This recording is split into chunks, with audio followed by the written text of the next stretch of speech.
सामने पहले गुफा का पहला दर्शन हो रहा है और हम पंचतरणी क्रॉस कर रहे हैं और शेषनाग में देखिए कि किस तरह से जाम लग चुका है घोड़ों का। और ये देखिए चढ़ाई देखिए आप जोजिला पास के पास में, और जो कि आपको यहाँ सबसे पहला भंडारा देखने को मिलता है जो कि पोसपत्री का शाही भंडारा देखने को। फाइनली हमारी गाड़ी पहलगाम में एंट्री हो गया और जय श्री का नारा लग गया। हर हर महादेव, जय शिव शंभू, भूखे कौन प्यासे को पानी, जय जय बाबा बर्फानी। हेलो दोस्तों, आप सभी का स्वागत है एक और नए ताजे वीडियो में। मैं आपकी होस्ट शिखा और इस वक्त मैं मौजूद हूँ नुनवा बेस कैंप के अंदर में। तो इस वीडियो में आप संपूर्ण जानकारी जानिएगा कि आप पहलगाम से कैसे यात्रा कर सकते हैं, पहलगाम से यात्रा करने में क्या क्या दिक्कत सामना आता है, कितने दिन में आप अपनी यात्रा को कंप्लीट कर सकते हैं। तो चलिए मेरे साथ इस वीडियो में आगे की ओर बढ़ते हैं और बाबा बर्फानी की यात्रा स्टार्ट करते हैं। नाथ यात्रा स्टार्ट करने के लिए सबसे पहले आपको तो जम्मू रेलवे स्टेशन आना पड़ेगा। वहीं पे आपको ठीक सामने जम्मू रेलवे स्टेशन से निकलिएगा तो वहाँ पे आपको कैंप लगी दिखेगी। आपको स्टेशन के पास में ही कैंप दिख जाएगा। आप वहाँ जाके अपनी RFID कार्ड बना लीजिए। फाइनली हमने RFID कार्ड यहाँ से कलेक्ट कर लिया। RFID कार्ड यहाँ आराम से आपका KYC कंप्लीट है तो आराम से आपको RFID कार्ड यहाँ मिल जाता है। आप आइए अपना परमिट दिखाइए और आराम से मिल जाता है आपको रेलवे स्टेशन के ठीक सामने। अगर आपको तत्काल रजिस्ट्रेशन कराना तो आप देखिए कितनी भीड़ का आपको सामना करना पड़ता है, जो कि आपको सरस्वती भवन के पास में ही मिल जाता है। वहाँ पे आप टोकन ले लीजिए और लंबी कतारों का लाइन लगी है, यहाँ पे टोकन लेना पड़ता है। उसके बाद आपको एक दिन के बाद टोकन का नंबर आता है, वहाँ पे आपकी मेडिकल होती है, उसके बाद ही आपको परमिट मिलता है। अगर आप ऑफलाइन लेना है तो इस तरह का दिक्कत का सामना आपको करना पड़ जाता है, जो कि आपको सुबह से कतारें लाइन में लगी रह जाती है। आप कोशिश करिए कि आप अपने स्टेट से ही अपना बनवा के सारा रजिस्ट्रेशन करवा के आइए। अगर तत्काल में कराना है तो इस तरह से भीड़ का आपको सामना करना पड़ जाता है। तो आप ठीक मेरे सामने देख रहे हैं कि एक साइड में आपको देख रहे हैं कि किस तरह से लेडीज़ की भी एक लाइन पूरी बनी हुई है और जेंट्स की भी लाइन बनी हुई है। ठीक, आप चले जाइएगा। अगर आपको रुकना है तो यहाँ वैष्णवी भवन है और सरस्वती भवन है, लेकिन इसकी पहले से बुकिंग करा लीजिएगा तभी आप यहाँ पे स्टे कर सकिएगा, नहीं तो फिर आपको वहीं पर सड़क में रुकना पड़ेगा। ठीक सामने यहाँ से आपको रास्ता जाती है गुलचक्कर के पास में। स्टेशन से निकलते हैं तो आपको यहाँ पे भगवती नगर बेस कैंप के लिए ऑटो या बस मिल जाता है, जो कि आपको 40 रुपया लेता है और आपको कैंप के पास में भगवती नगर बेस कैंप के पास में छोड़ देता है। यहाँ से आप अंदर घुसिएगा, काफ़ी चेकिंग आपको होगी और याद रखिएगा जिस दिन की आपकी परमिट है ना उसे एक दिन पहले ही आपको अंदर घुसने मिलता है। अदरवाइज आप 2-3 दिन पहले की आपकी यात्रा है तो आपको यहाँ पे एंट्री नहीं मिलता है। सबसे पहले आप वहाँ पे जाके अपनी टिकट ले लीजिए, जो कि आपको पहलगाम का लेना है तो पहलगाम की आपको पड़ जाती है ऑर्डिनरी की 408 रुपया पड़ जाती है। सेमी डिलक्स की अलग है, AC की अलग अलग टिकट की दाम आपको मिल जाती है। ठीक इसके सामने में आपको बालटाल का अलग से मिल जाएगा, जो कि आपको यहाँ पे शेड के सामने पड़ता है, जो कि आपको ऑर्डिनरी का पड़ जाता है 653, AC का 1153 रुपया पड़ जाता है। यहाँ पे आप देख रहे हैं कि सेट के नीचे काफ़ी लोग श्रद्धालु बैठे हुए हैं और यहीं के ठीक सामने में आपको बालटाल का टिकट मिल जाता है। दोनों की अलग अलग जगह टिकट काउंटर बनी हुई है, तो आप ध्यानपूर्वक आके अपनी टिकट यहाँ ले लीजिए। उसके बाद सुबह अर्ली मॉर्निंग आपको यहाँ से जत्था को रवाना किया जाता है। तो जत्थे के निकलने की तैयारी हो चुकी है इस वक्त। पहला जत्था निकल चुका है तो पहले जत्थे को निकाला जाता है तो पूरे चारों तरफ ना पुलिस आपको देखने को मिलेगी। और सबसे पहला हमारा जो स्टॉपेज पड़ता है वो पड़ जाता है आपको रामबान में। यहाँ पे आपको लंगर खाने को मिलेगा। अब यहाँ पे पहला स्टॉपेज जो कि आपको सुबह अर्ली मॉर्निंग पड़ जाता है 8 बजे के करीब में, यहाँ लंगर ग्रहण करते हैं। यहाँ पे 15 से 20 मिनट का आपको स्टॉपेज होता है। उसके बाद सभी को ले जाया जाता है अपने अपने बस में बैठा के, अपने अपने बस में बैठ के आप आगे की ओर फिर से यात्रा होती है। तो पहुँच चुके हैं हम दूसरे स्टॉपेज। हमने दूसरी स्टॉपेज जो कि आपको बनिहाल में पड़ता है, बनिहाल में पहुँचे हैं। तो चलिए हम बनिहाल का आपको सुंदर सा दृश्य दिखाते हैं और वहाँ के लंगर का दिखाते हैं, जहाँ की काफ़ी भारी मात्रा में यहाँ लंगर लगती है। निहाल में काफ़ी सिक्योरिटी आपको देखने को मिलेगी और यहाँ की लंगर में आपको बहुत बड़ा विशाल लंगर यहाँ लगता है। यहाँ पे भी आपको 20 मिनट 25 मिनट का स्टॉपेज होता है। उसके बाद सीधे रवाना किया जाता है सभी को अपने अपने बसों में बैठा के आपको पहलगाम की ओर और पहुँच जाते हैं हम आपको नुनवा बेस कैंप में। नुनवा बेस कैंप में पहुंचते ही सबसे पहले आपकी चेकिंग होती है और यहाँ पे अगर टेंट आपको पड़ जाता है 370 रुपये, अगर बेड वाली लेनी है तो आपको 500 रुपया पड़ जाता है। तो कुछ इस तरह का आपको यहाँ पे पोनी पालकी सभी का चंदनवाड़ी से पिसू टॉप की और फिर उसके बाद पिसू टॉप से आपको शेषनाग की सभी का किराया आपको लिखा रहेगा। आप यहाँ पे अपना एक ले लीजिएगा किराया का। ये स्टेयर्स आपको बेस कैंप में नया बना हुआ है।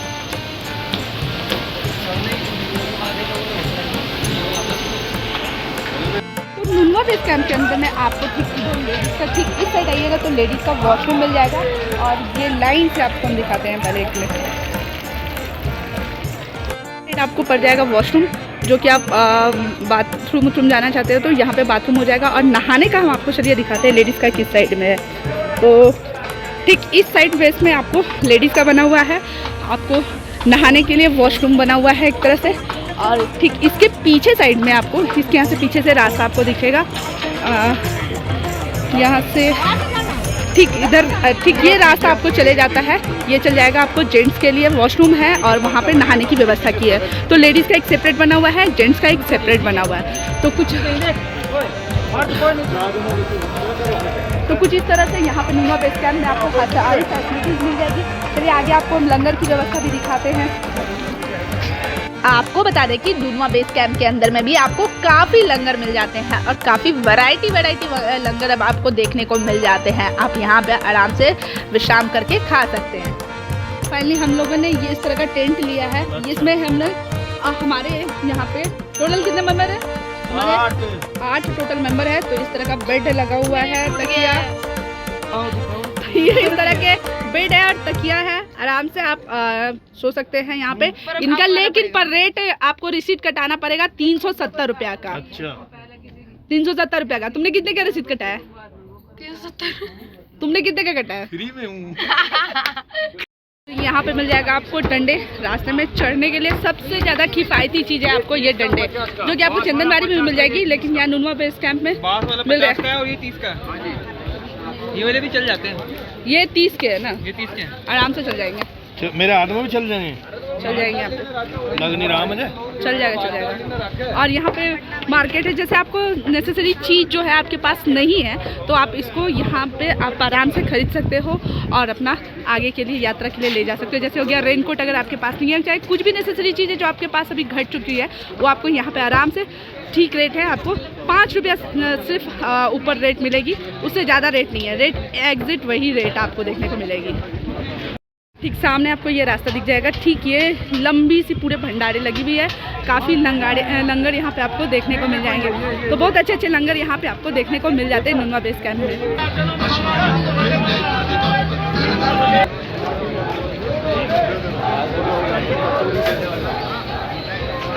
ठीक ये रास्ता आपको चल जाएगा चंदनबाड़ी के लिए, जो सुबह में हमें अर्ली मॉर्निंग यहाँ पे लाइन लगानी है। और यहाँ से ठीक यहाँ से विशाल भंडारा है। फाइनली यहाँ पर देखिए आप कितनी भीड़ देखने लग रही है ना। यहाँ पे सेल्फी पॉइंट बना हुआ है, यहाँ पे पहलगाम का सेल्फी पॉइंट है, तो यहाँ पे भीड़ उतनी देखने को मिल रही है। ये सुंदर नज़ारा आप देख रहे हैं बाहर से, आपको बेस कैंप के बाहर का है। और ठीक यहाँ से सामने सीधे आपको दिख रही होगी कि ये रिवर आपको देखने को मिल रही है। यहाँ पे सारे लोग फ़ोटो सेल्फीज़ वगैरह अपना ले रहे हैं और भीड़ काफ़ी है आपको देखने को मिल रही है।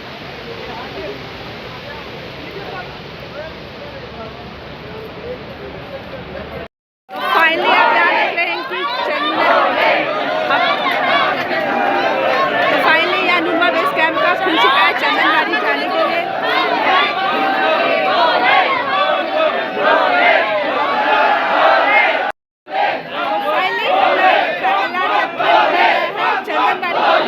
सुबह 4 बजे बेस कैंप से नुनवा बेस कैंप से, और आप आवाज़ सुन रहे होंगे कि किस तरह से लेकर आ रहा है।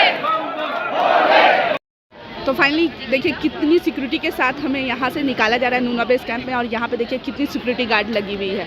और यहाँ से चलिए, तो यहाँ से हमें गाड़ियाँ मिल जाएगी और यहाँ से लाइन लग गई है अब गाड़ियों के लिए। तो चलिए हम चलते हैं इस समय लाइन लगने के लिए।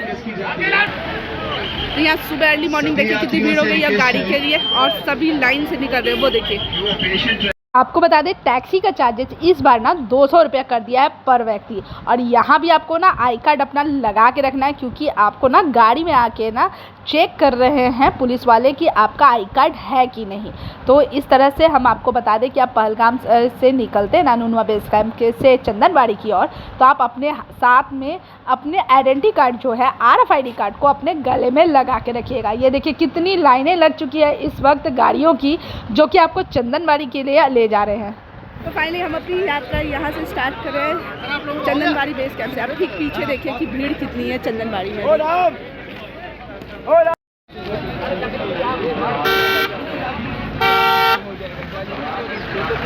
तो चंदनबाड़ी में यहीं पे आपको गाड़ी रोकेगी और आप यहाँ से अपनी यात्रा को स्टार्ट कर सकोगे आगे की ओर।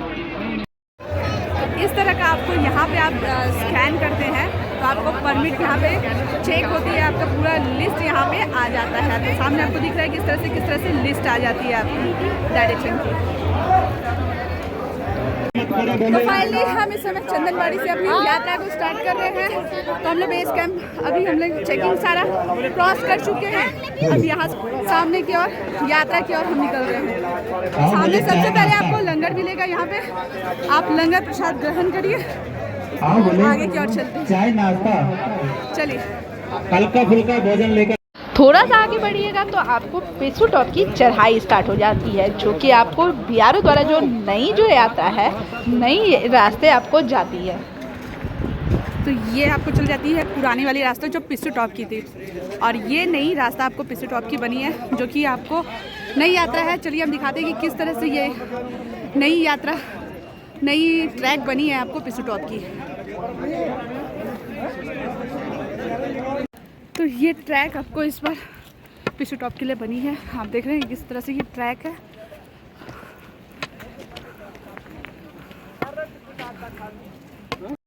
तो यहाँ से आपको दिख रहा है कि पिसू टॉप आपको पड़ जाती है 2 किलोमीटर, जोजिला आपको पड़ जाता है 6 किलोमीटर, शेषनाग 11 किलोमीटर और पंचतरनी 25 किलोमीटर और होली कैंप आपको 31 किलोमीटर है। तो अभी हमने पिसू टॉप को क्रॉस कर लिया है। तो चलिए आगे बढ़ते हैं, फिर हम इस यात्रा में ये रास्ता मिल जाती है आपको न्यू रास्ता से। यहाँ से ये एक न्यू रास्ता आ रही है जो BRO द्वारा बनाई गई है। तो ये रास्ता मिल के आपको ये देखिए, ये देख रहे, ये रास्ता मिल जाती है और ये फाइनल गणेश पिसू टॉप हमारी कंप्लीट हो जाती है। तो फाइनली हमने पिसू टॉप क्रॉस कर चुका है, पिसू टॉप पे पहुंच चुके हैं और मुझे लगी है 1 घंटा 30 मिनट्स पिसू टॉप क्रॉस करने के। तो चलिए फिर हम आगे बढ़ते हैं पिसू टॉप से आगे की चढ़ाई को। पिसू टॉप की चढ़ाई ख़त्म कीजिएगा तो फिर तुरंत आपको लंगर मिल जाता है। यहाँ पे बहुत सारे लंगर लगे रहते हैं। आप यहाँ पे ना थोड़ी देर बैठ के हल्का फुल्का लंगर खा सकते हैं, और हल्का ही खाइएगा, भर पेट नहीं खाइएगा, क्योंकि हल्का खाने से ना आप यात्रा आराम से आगे की ओर कर सकते हैं, क्योंकि आगे जोजिला पड़ता है। और जोजिला में देखिए इस तरह के रास्ते बनते हैं और छोटे छोटे यहाँ पर ना भेड़ बकरियाँ आपको देखने को मिलते हैं। थोड़ी सी कड़ी चढ़ाई देखने को मिलती है। यात्रा के दौरान खास करके आप क्या कीजिएगा, स्कार्फ बांध के चलिए, क्योंकि डस्ट इतनी उड़ रही है कि आपके नाक में भी जाएगी और मुंह में भी जाएगी, जिससे प्रॉब्लम आपको होगी। तो कोशिश करिए कि एक सूती कपड़ा रहे, चाहे आप टॉवेल ही क्यों ना हो, लेकिन बांधिए ज़रूर, क्योंकि इससे ना डस्ट नहीं उड़ेगी, आपके सीधे नाक में नहीं लगेगी। तो चलिए अब हम लोग पहुँच चुके हैं जोजिला पास में। पिसू टॉप से ना जोजीबल की रास्ता आपको 6 किलोमीटर पड़ती है, जो कि आपको देख रहे हैं कितनी भीड़ भी देखने को मिलती है, और यहाँ पर भी आपको लंगर खाने को मिलता है। ये है शेषनाग, और शेषनाग का आप देख रहे हैं, और ये चढ़ाई देखिए।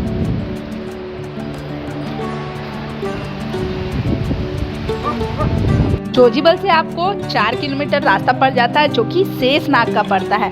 शेषनाग में कठिन चढ़ाई है। आप देख रहे हैं किस तरह से जलेबी के आकार में आपको टेढ़े मेढ़े रास्ते देखने को मिल जाते हैं शेषनाग में, और यहाँ भी ना थोड़ी खड़ी चढ़ाई देखने को मिलती है शेषनाग में। ये लंबी लाइनें लगी हुई है, आप देख रहे हैं काफ़ी लंबी लाइन लगी इसमें शेषनाग में, घोड़ों की लंबी भीड़।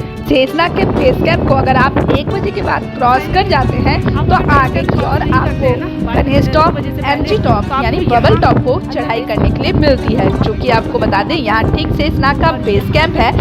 उसके बाद 2 बजे के बाद इस बेस कैंप को क्रॉस नहीं किया जाता है, यहाँ पे बंद कर दिया जाता है और आपको शेषनाग में ही रुकना पड़ जाता है। अगर आप 2 बजे से पहले इस चेक पोस्ट को क्रॉस कर जाते हैं तो आप आराम से बबल टॉप पहुँच जाइएगा।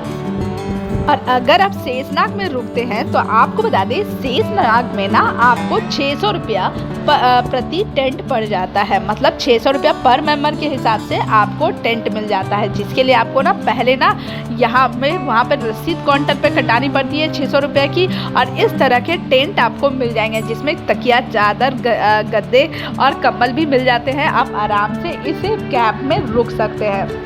बता दें कि किसी की बातों में यहाँ पे ना आइएगा, आप काउंटर पे बिना टिकट कटाए यानी काउंटर पे रसीद कटाए हुए किसी टेंट में ना जाए, क्योंकि टेंट वाले ही आपको बता देते हैं कि आपको किस टेंट में जाना है और यहीं पे आपको वॉशरूम वगैरह फ्रेश होने के लिए सब चीज़ मिल जाती है। तो आप फर्स्ट डे स्टे कर सकते हो शेषनाग बेस कैंप में। आपको बता दें यहाँ पर ना टेम्परेचर थोड़ा सा डाउन देखने को मिल जाता है।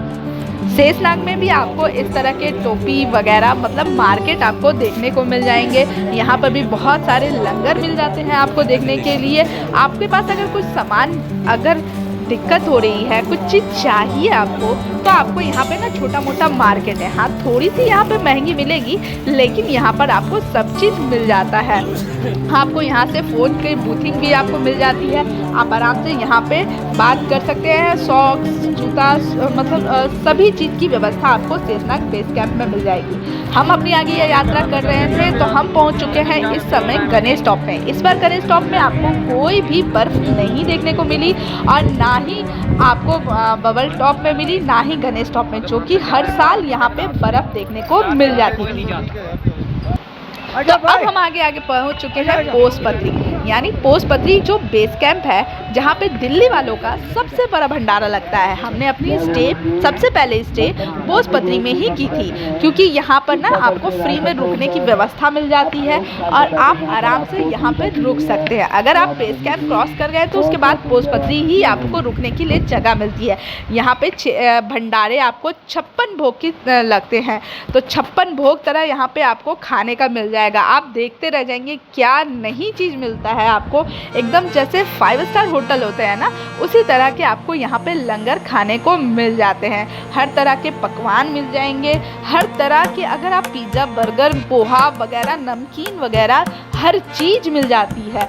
पीने के लिए लस्सी से लेके हर चीज़ का, दूध का आइटम, हर चीज़ मिल जाता है। आप क्या बोलिएगा यहाँ के भंडारे के बारे में, इतनी सेवा होती है इस भंडारे में आपको।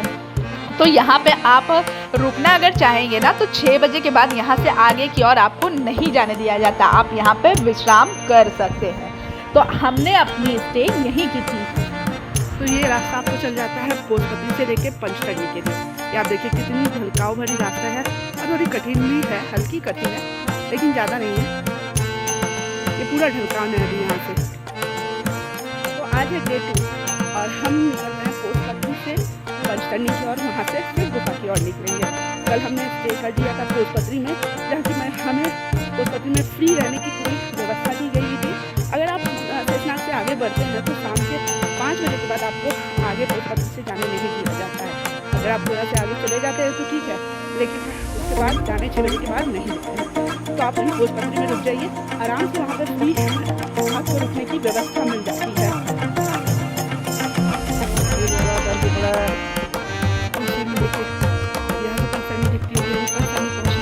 छोटी जो दिख रही है आपको, जो छोटी सी जो दिख रही है ये है बेस कैंप। और अभी कितनी दूर है रास्ता देखिए।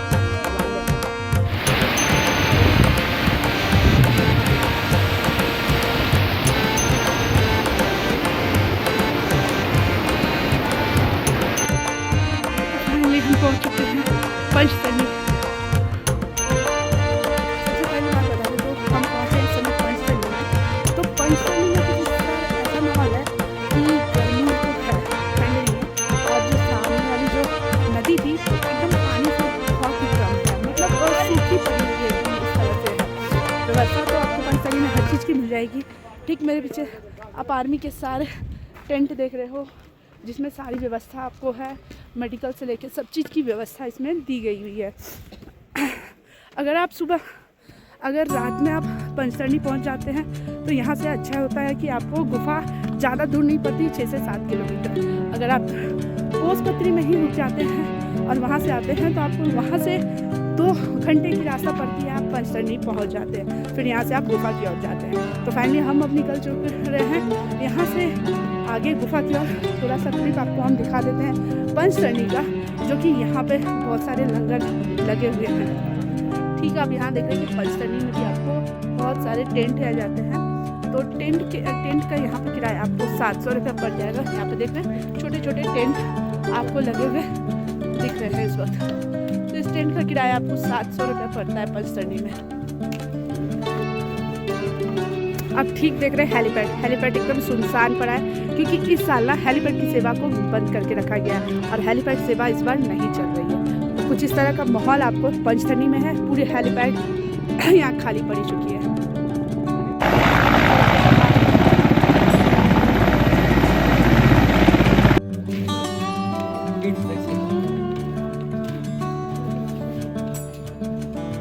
पंचतरणी से आप आगे बढ़िएगा तो थोड़ी सी चढ़ाई ऊपर देखने को मिलेगी, जो कि संगम के तक पड़ती है। यानी मतलब 2 से 3 किलोमीटर आपको थोड़ी सी ना कड़ी चढ़ाई देखने को मिल जाती है।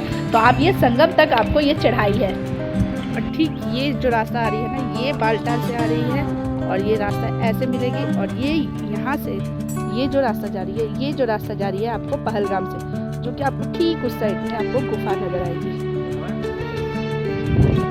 फाइनली दिख चुकी है हमें गुफा, वो रही गुफा, और हम पहुंच रहे हैं इस समय गुफा के पास में। तो दूर से गुफा दिखने का एक अलग ही दृश्य है। सबसे पहले ना आपको घोड़ा पड़ाव पड़ेगा, जहाँ पे सभी घोड़े आपको रोक दिए जाते हैं और यहाँ से ना आपको 1 किलोमीटर पैदल चलना पड़ता है। ये नदी जो बह रही है ना, ये है अमरावती नदी, जिसमें सभी श्रद्धालु नहा के आगे ऊपर जाते हैं। तो आप क्राउड देख रहे हैं कि किस तरह से है यहाँ पे गुफा के पास दर्शन करने के लिए भीड़ कितनी लगी हुई है। काफ़ी भीड़ है इस वक्त, और इस समय देख रहे हैं यहाँ लाइव आप देख रहे हैं दर्शन, और यहाँ से भीड़ देखिए कितनी है। देख रहे हैं यहाँ सामने ठीक गुफा आपको दर्शन हो रहा है इस वक्त। तो फाइनली हमें दर्शन हो चुकी है और ये गुफा के सामने जो नया गेट लगा है, आप देख रहे हैं कि कितनी सिक्योरिटी है। ये अंदर का दृश्य, आप अंदर के पास में एकदम का दृश्य आपको देखने को मिल रहा है। तो हम यहाँ तक थोड़ी सी मोबाइल ले जा सके थे, तो ये देखने को आपको मिल गया। तो फाइनली हमारे भोले बाबा यानी बाबा बर्फानी का हमें दर्शन हो गया है। आपको देख रहे हैं दूर से देखने में गुफा कितनी लगती है बड़ी, लेकिन छोटी, लेकिन लगती है बहुत विशाल रूप है यहाँ पे गुफा का। तो यहाँ से गुफा से दर्शन करके आप नीचे की ओर आइएगा, थोड़ा सा नीचे आइएगा, तब आपको बता दें वहाँ पे ना आपको बहुत सारे लॉकर मिल जाएंगे। आपको बता दें जब आप दर्शन करने जाइएगा ना, तो लॉकर में ना सारी सामानों को रख दीजिएगा। ठीक सामने में आपको लंगर भी देखने को मिल जाता है। आप दर्शन करके जैसे निकलिएगा गुफा से, ठीक गुफा से देखिए ये सीधी गुफा आपको दिख रही है, और यहाँ पे देखिए बहुत सारे वॉशरूम देखने को आपको मिल रहे हैं। यहाँ पे आप आराम से फ्रेश हो जाइएगा। ठीक इसके अपोजिट साइड में आपको ना लॉकर मिल जाएगी। और ये जो सीधा रास्ता आपको जा रहा है ना, यहाँ से ना आप घोड़े वाले लोग नहीं, पालकी वाले जो लोग हैं ना, वो पालकी से बाबा के दर्शन कराने के लिए ऊपर लेके जाते हैं, जिसका किराया आपको है ना वहाँ पे 700 से 800 रुपये बोलेंगे, कोई 1500 भी बोलते हैं आपको, क्योंकि और यहाँ ठीक सामने में देखिए आपको लॉकर देखने को मिल रहा है। यहाँ पे आप अपने लॉकर में ना सामान को रख दीजिएगा। बता दें आपको लॉकर निःशुल्क है, जो कि शाइन बोर्ड का आपको है। तो आप यहाँ पे जाइए, आप अपनी लॉकर में सामान को रख दीजिए और आराम से यहाँ से सीधा बाबा के दर्शन करने के लिए चले जाइए। तो आपको बता दें कि ये ना आपको यात्रा जब वहाँ पे घोड़ा पड़ाव से ना ये करीब से करीब 1 किलोमीटर की दूरी पड़ जाता है। ये रास्ता आपको बाबा के दरबार में 500 सीढ़ियाँ आपको चढ़नी पड़ती है। आपको बता दें यहाँ पे 4 से 5 लॉकर आपको देखने को मिलेंगे, और ठीक सुंदर सा दृश्य आपको गुफा का दिख रहा है। तो यहाँ से ना गुफा का दृश्य आप देख रहे हैं कि कितना सुंदर देखने को मिल रहा है। दर्शन करके आप नीचे जब आते रहते हो ना, तो देखिए यहाँ से बाबा का गुफा कितना सुंदर दिख रहा है, और यही रास्ता आपको चल जाता है। आप देख रहे हैं कि बालटाल के रूट में इस तरह से बर्फ की शिला आपको यहाँ भी दिखने को मिलेगी। ये सिर्फ आप गुफा के पास से थोड़ा सा आगे है वहीं देखने को मिलेगी, क्योंकि जिस तरह से हम गणेश बबल टॉप पे और गणेश टॉप पे नहीं देखे बर्फ़, उसी तरह से यहाँ पे हल्की सी ही बर्फ़ इस साल बालटाल में भी यहाँ पे रोड के पास में देखने को मिलेगी। और ये खड़ी रास्ता आपको पड़ जाती है एकदम बालटाल पे। यहाँ सामने आपको माँ काली का दर्शन हो रहा है। ये थोड़ी सी खड़ी चढ़ाई आपको देखने को बालटाल रूट में मिल जाती है।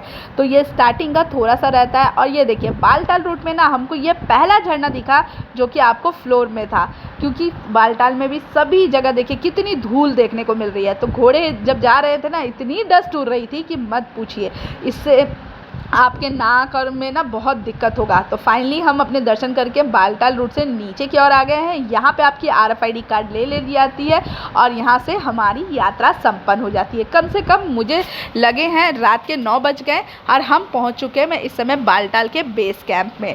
तो यहाँ से बेस कैंप आपको थोड़ा सा 1 से 2 किलोमीटर पड़ती है। और ये देखिए ये जो रास्ता आप जो देख रहे हैं ना, ये सुबह अर्ली मॉर्निंग में ना आपको ये पूरी फुल रहती है। यहाँ पे देखिए बहुत सारे सिक्योरिटी टाइट इस बार बालटाल रूट में ना काफ़ी ज़्यादा सिक्योरिटी इस बार टाइट देखने को मिली है। ये सीधा रास्ता आपको बेस कैंप से बाहर की ओर ले जाता है।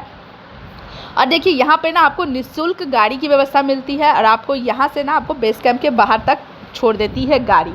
तो हमारी यात्रा यहाँ कंप्लीट हुई। बताइएगा कैसी लगी ये वीडियो। जाते जाते हर हर महादेव लिख दीजिएगा और नंदी महाराज जी का दर्शन कर लीजिए। बताइएगा ये वीडियो कैसी लगी।